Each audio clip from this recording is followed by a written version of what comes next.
皆さんこんにちは。好奇心 TV です。今回の動画では、今この時代に生きる私たちがいかに厳しい時代に生きているかの再認識ができるとともに、どんなマインド設定でこの試練を乗り越えていけばいいかを考えるきっかけにしてほしいと思います。このチャンネルにアクセスしていただいている皆様のように、私たちはずっと長いこと騙され、搾取されてきたということに気がついた人たちというのは、この世界がいかにデタラメがまかり通っているかに驚きを通り越して怒りを覚えていると思います。やはりデタラメなことは長続きはしないもので、間もなく全てがひっくり返るような出来事が起きそうな気配がしてきています。中東紛争やアメの国の経済状況、隣の赤い国の経済状況など、どれをとっても一つ一つが原爆級のインパクトがあるにもかかわらず、それが同時多発に臨界点を迎えてもおかしくない状況になってきています。私は金融のプロでも投資のプロでもありませんので、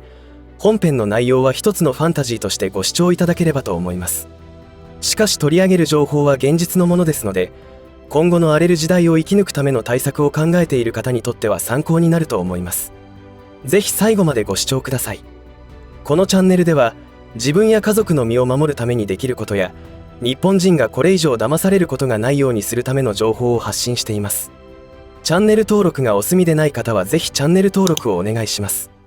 さて、このチャンネルでは真実を知り、自分や家族の安全を考えるということで情報を集めて動画を作成しているわけですが、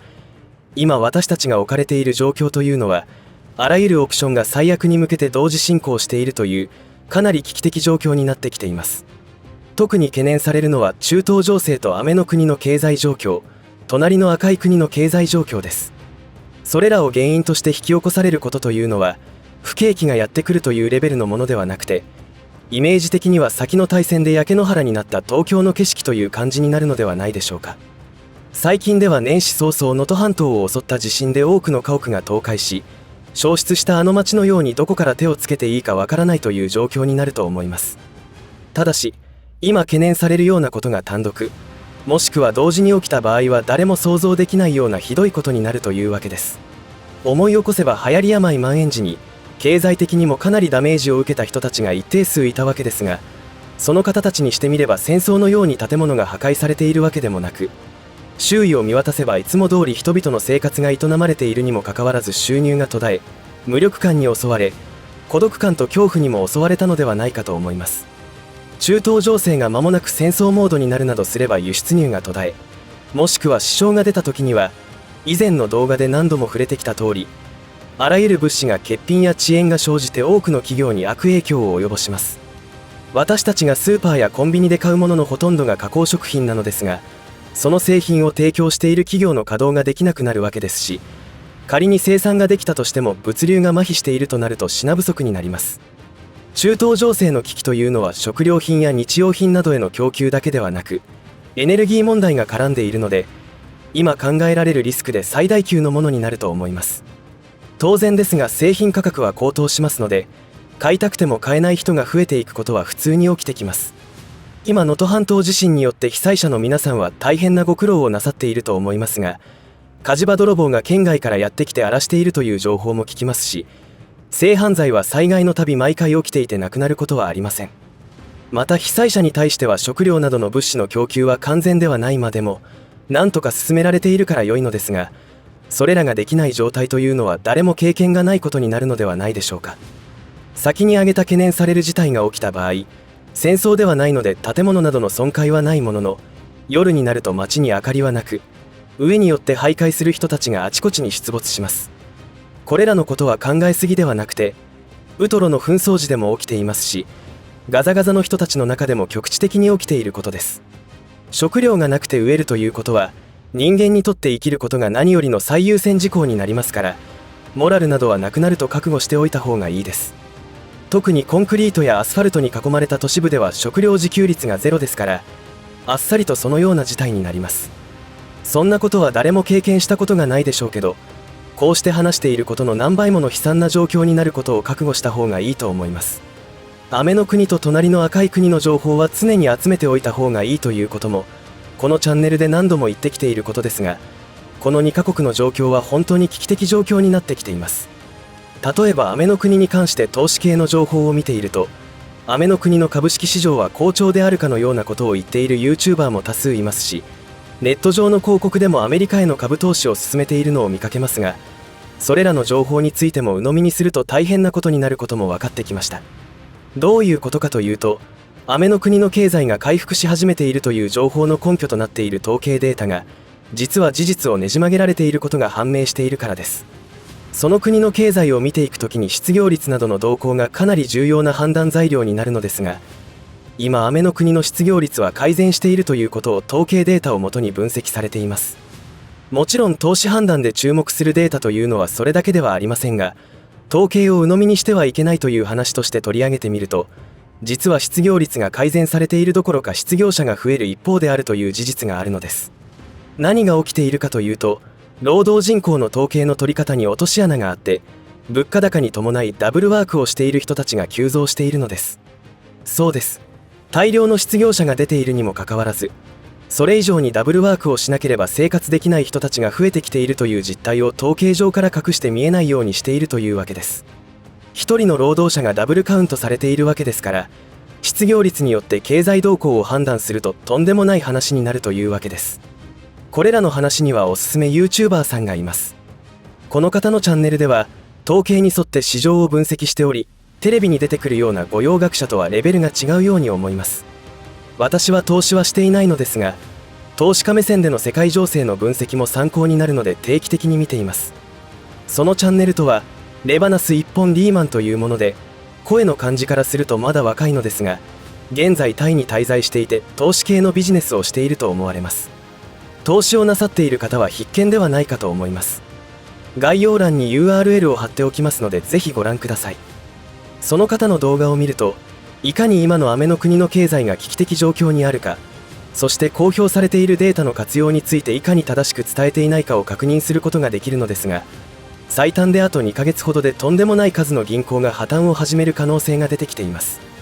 借金をする人がいることで銀行によってお金が市場に出回るということが今の経済システムであり、これらのことはインチキであるという言い方もできるわけで、必ず限界というものが訪れます。今リーマンショックや IT バブル崩壊など足元にも及ばないクラスの経済ショックが起きようとしていますが、当然政府やお抱えの御用学者がそんなこと言うはずもないので、個人レベルでアンテナを張っておかなければならないわけです。隣の赤い国の経済状況が危機的であるというのは数年前から言われてきておりますが、なかなかバブルが弾けずに来たことは事実で、それらのことからあの国の経済がやばいというコメントをする人に対しては、狼少年を見るような状態になっていると思います。このことは普通の民主主義国家なら当の昔にバブルが弾けていたのですが、彼らが言うところの特色ある社会主義なのでデタラメさゆえにゾンビ企業、ゾンビ国家となっているだけです。そうやってごまかしてきた嘘もいよいよどうしようもなくなってきたのです。最近ではなんと国営の銀行が破綻し始めています。あの国においてバブルが弾けるというのは間違いなく世界中に激震が走ります。これも臨界点に達してきているのです。これらの事実があるにもかかわらず、その情報をつかんでいる政府は国民に投資を強く進めていますが、間違いなく何かしらの意図があってのことなのでしょう。そういえば世界経済フォーラムのアジェンダ2030では、世界中の人々は私有財産を持つ必要がなくなると言っています。すべては国が用意してくれるということを言っていますが、ろくでもない輩たちの巣窟の機関が言うことをまともに聞いてはいられないわけで、おそらく庶民の財産をグレートリセットを起こして合法的に奪うという計画であるということを個人的には確信に至りました。それは隣の赤い国が人民にしていることと同じです。あの国ではニラを狩ると表現していますが、人民が頑張って築いた資産を政府が強奪しています。あの国で起きていることというのは、自由主義国家の世界においても形を変えて行われているということを強く感じるわけですが、では私たちはどのように対策すればいいのでしょうか。はっきり言って今世界で起きようとしている経済ショックを止めることは不可能です。中東情勢の悪化を止めることもできません。今の経済システムにおいてバブルが弾けるというのは定期的に起きることであって避けては通れないものです。だとした時に仕事はどうなるでしょうか。今回取り上げている3つが同時に起きた場合、全部とは言いませんがほとんどの企業は倒産となるでしょう。生き残れる企業とは十分な内部留保があって、仮に売り上げがなくても数年間従業員の給料などの経費を払い続けることができるところのみだと思います。ところがエネルギー供給問題についても同時に起きるので、停電が発生し、車の燃料すらも枯渇するので食料品が手に入らないという状況になるでしょう。国の備蓄は何度も言ってきていますが、たったの20日分しかありませんし、そもそも運ぶために必要な車の燃料があるのでしょうか。当然スーパーやコンビニには商品が届かないので購入すらできません。文字通り食料危機という状態が発生します。これは絵空事ではないことを理解した方がいいと思います。なぜ今日常生活を送ることができているのでしょうか。それらをよくよく考えてみる必要があります。ただの考えすぎで済むのならいいのですが、私たちを取り巻く世界で起きていることは決して楽観視できるものではありません。スイッチを入れれば夜でも明るくなり、蛇口をひねれば温かいお湯が出て、お腹が空けばいつでも加工食品が手に入るという生活が当たり前にできているのは、エネルギーを他国から売ってもらえるからであり、食料品などあらゆるものを作ってくれている人がいるからです。それらの当たり前が案外あっけなく失われ、決して当たり前ではなかったということを思い知らされることになるという覚悟が必要になるのかもしれません。いかがだったでしょうか。今回取り上げた悲惨な状況とは関係なく生き延びることができる国もあります。それは農業国であり、エネルギーの資源国です。前にも取り上げましたが、長年経済制裁をされてきているロという国は必要に迫られ、自給自足を目指して内循環を政策として行ってきたので強力です。一方で日本を含めた西側諸国というのは資源国ではなく、発展途上国と言われている国から搾取し続けて発展してきたわけで、そのインチキシステムが根底から破綻し始めているというわけですから、これから起きることはただの不景気ではないと覚悟した方がいいと思っています。結局個人が生き延びるには、いかに水と食料を備蓄するか、生産することができるようにするしかないと思います。そんなことが起きるわけがないと思いますでしょうか。能登半島地震では、家が倒壊と火災によって失われ、道路の寸断によってガソリンや灯油が補給されず枯渇しています。水や電気もなくなっています。そうなった人たちは今どのような状況に陥っているのでしょうか。ズバリ食料危機になっています。ボランティアや政府の食料配給がなければ上で命を落とす人たちが多数出ていたことでしょう。能登半島では地震によってそのような状況になっているわけですが、中東戦争勃発、経済ショックの同時発生によって起きることは、もっと深刻な状況になることは考えすぎではないと私は思います。世界経済フォーラムが言うグレートリセットというのはこのような形で起きるのでしょうか。しかもその対象は文明国と言われてきた国において被害は甚大だと思います。世界経済フォーラムが目指すのは全体主義と共産主義のような世界です。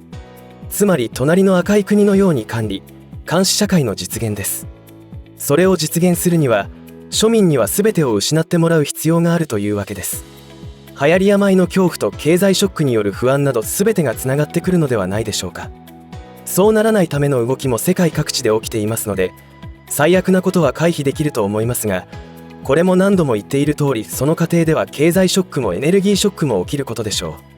う。そのような状況下でも生き延びるためには、とにかく水と食料の確保を個人レベルで対策しておかなければいけません。ぜひ一度今回の動画を通じて今後のことをお考えになってください。どのような結論を見出すかはご視聴の皆さん次第です。